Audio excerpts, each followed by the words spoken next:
Je suis Coralie Balmy, championne de natation et fondatrice de l'association Coco en de l'eau. Coco en de l'eau, ça part d'un constat de l'impact de la pollution plastique sur les océans et sur les écosystèmes en général. Et avec cette association, j'ai envie d'impulser l'apprentissage de la natation, ou en tout cas l'aisance aquatique auprès des enfants, qui puissent aller découvrir le milieu marin, l'écosystème, un peu s'émerveiller pour comprendre l'importance de protéger tout ça, quoi.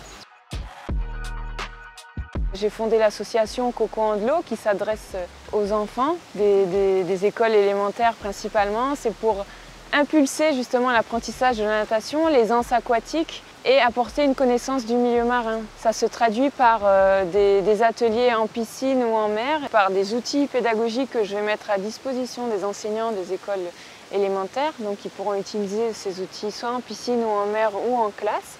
Il y aura notamment des petites figurines d'animaux marins endémiques de la Martinique, faites à partir de plastique recyclé.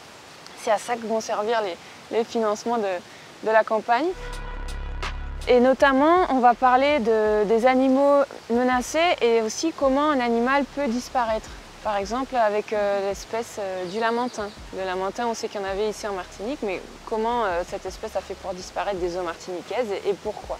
Donc c'est expliquer l'impact de la pollution, l'impact de l'homme et aussi apporter des solutions pour diminuer cet impact.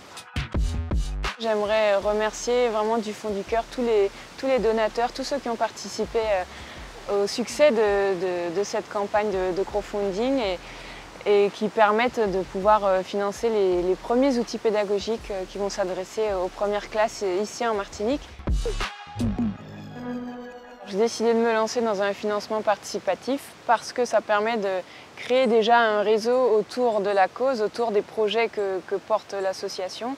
Ça permet d'avoir une visibilité et ça permet d'avoir bien sûr un petit coussin financier pour développer les premiers projets. Les enfants, ils ont la peur de perdre la planète en fait. Et ça leur tient vraiment beaucoup à cœur. En tout cas, c'est les enfants qui peuvent faire évoluer les mentalités ou changer les habitudes des parents. Donc voilà, la cause environnementale aujourd'hui, c'est mon objectif, c'est mon projet de vie et j'essaie de faire en sorte de le partager au maximum. Un grand merci à Intersport, à toute la communauté Intersport, toute cette confiance et tout cet intérêt pour ce nouveau projet. Donc voilà, merci beaucoup.